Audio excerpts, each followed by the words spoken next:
Hello everyone. In this video lecture, we will be covering chapter number 5 of class 9 science, that is the fundamental unit of life. Now the word fundamental means basic. Therefore, we will be looking at the basic unit of life, that is the cell, and hence this chapter revolves around the cell only. So, in 1665, Robert Hooke observed a cork slice under the microscope, and what he observed was that it resembled the structure of honeycomb. Just like honeycomb consists of tiny compartments, like small rooms, the cork slice also looked like that. So he coined this term. He coined the term cell. He called it cell. Cell is Latin for little room. So, moving on, there is one activity over here. It is not very important, but since it is there, we'll have a look at it. So, what we have to do is we have to take a small piece of onion and peel its skin, and then we have to observe it under the microscope. That is what we are going to do. Okay, so here this figure 5.2 shows cells of an onion peel. See, this also somewhat looks like the structure of honeycomb, right? So this small dot inside this hexagon structure is your nucleus, and this hexagon structure is your cell. Now, moving on.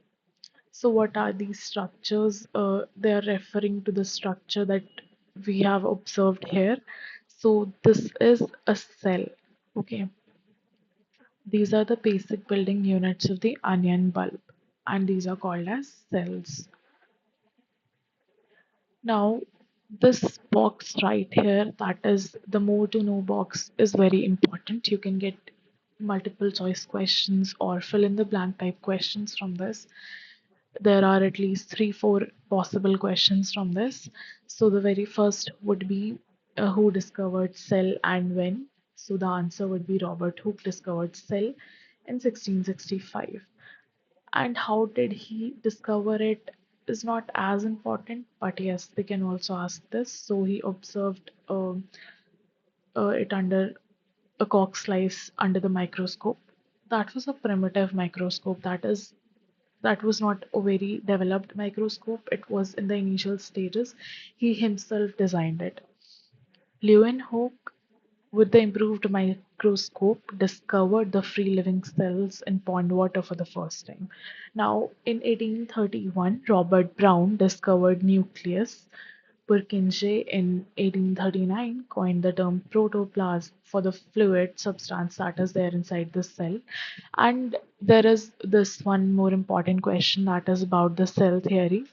Schleiden and Schwann introduced the cell theory, that is, they gave a point that is all plants and animals are composed of cells, and the cell is the basic unit of life. This is what Schleiden and Schwann told in 1838 and 1839. Virchow further expanded this cell theory in 1855 by suggesting that all cells arise from pre-existing cells. Now, what he's trying to say over here is that all the cells arise from pre-existing cells. What that means is the cells only reproduce. We cannot create a cell from any in any other way. The pre-existing cells only create new cells.